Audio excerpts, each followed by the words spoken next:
So finally, we come to challenges and opportunities. Well, I've already commented that the primary form of scripture is a story. The whole of the Bible this is true of, but it certainly is true of Mark's Gospel. So what does that mean? Clark Pinnock, who wrote this, was a pretty conservative Canadian scholar back in the 1990s.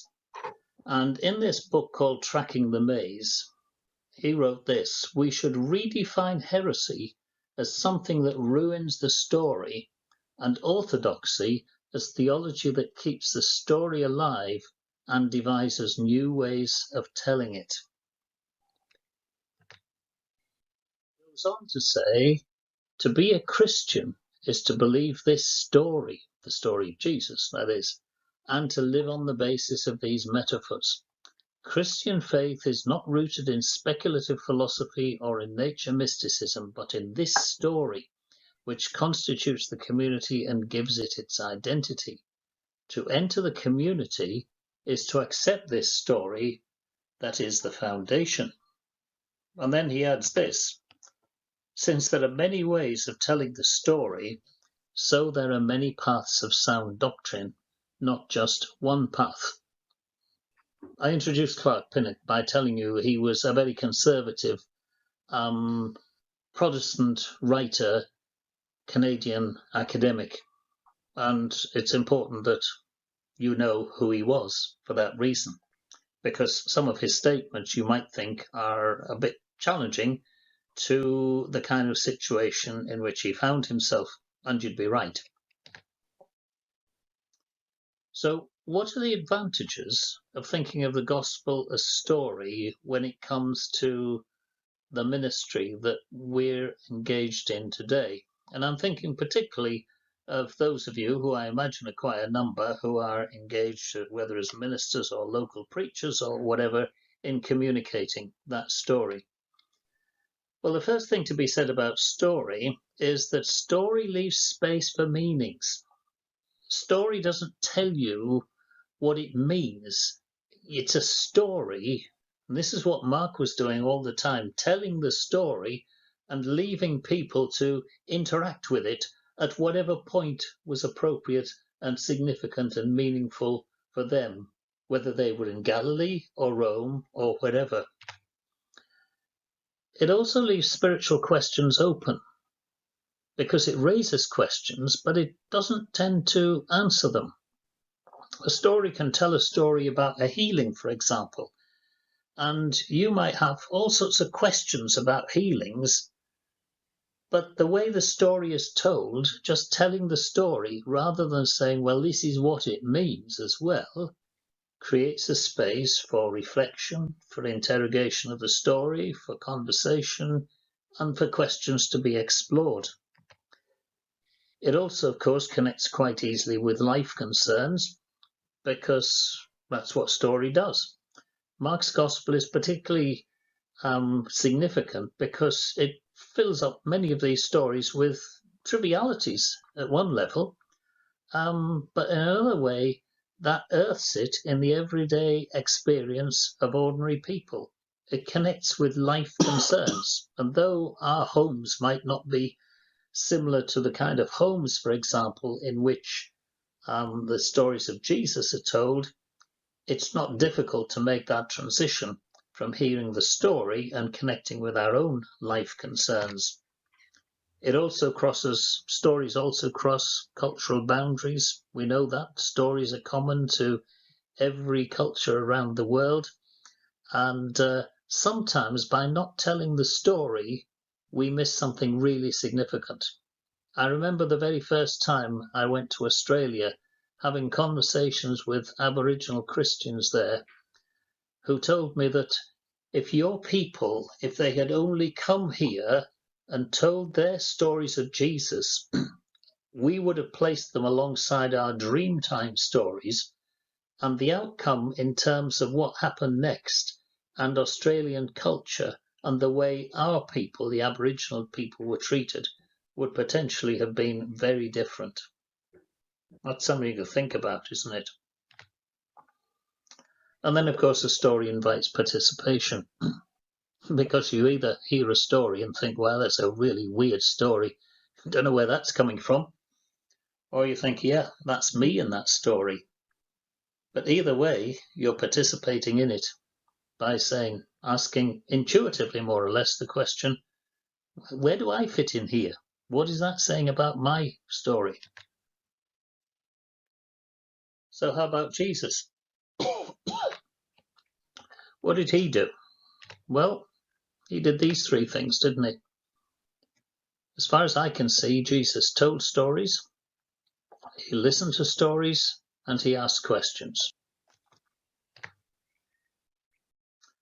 And of course, by doing that, he created a degree of frustration among the disciples. As Anthony de Mello reminds us here in this statement from his 1 Minute Wisdom, the master, he writes, gave his teaching in parables and stories, which his disciples listened to with pleasure. They loved the stories and occasional frustration, for they longed for something deeper. The master was unmoved. To all their objections, he would say, you have yet to understand, my dears, that the shortest distance between a human being and truth is a story. Yeah, you know, I've often encountered that when I've told a story in some context or another, and people have wanted to insist, oh, what does it mean? What's the meaning behind it? And people can get very frustrated because they long for something they imagine to be deeper. But actually, there's a lot of truth in what Anthony de Mello says in that statement there. Here's another statement from Mark Liebenau, who wrote a fascinating book called Is There Fun After Paul? And he comments on parables. They were never intended to be instruction manuals, he says. They were intended to confuse the rational. Those who intend to understand God rationally are doomed to failure, for God is not rational. We have to learn to react from feeling rather than from thought. It's only through living the parables that we can come to understand them. And just to add to that, Richard Rohr, in one of his earliest books, Simplicity, says Christians do not think their way into a new life.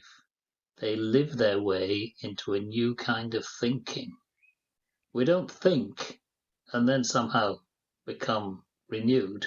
We live and reflect on whatever it is that's going on. There's a lot of important truth in that when you start reflecting on it. Here's another quotation from Murray Watts, who is a movie maker. And he commented in a seminar I was once at about somebody asked him a question, what are you trying to do by making movies? Because he's a Christian as well. And this is what he said, I'm trying to make people feel so much that they can't help thinking. That was in answer to somebody who said, well, all this pictures and stories and so on, it's all, you know, flimsy stuff, isn't it? He said, no, not at all. We're making people feel so much they can't help thinking. I wonder what that would look like if it was translated into our communication of the Christian message. Now, here's quite a challenging book. I said at the start there would be challenges as well as opportunities here. I don't know whether you've come across this one, but Richard Jensen writes this book, Thinking in Story. Subtitle, as you can see, is Preaching in a Post-Literate Age. And yeah, he just underlines some of the things I said earlier on. Preaching, he says, is oral communication. One of the great problems with preaching in our day is that preaching as we've come to know it is basically formed under the conditions of literate culture. And literate preaching is in difficulty in a post-literate culture. I come across this quite often when I hear sermons preached by people who have written a script but they've written it as if it was a book or an article, and so end up with words that would be quite appropriate in the context of sitting reading it, but actually are not the kind of terminology that you would use if you were actually speaking in any kind of way. And Richard Jensen identifies some bigger differences between a literate culture and an oral culture.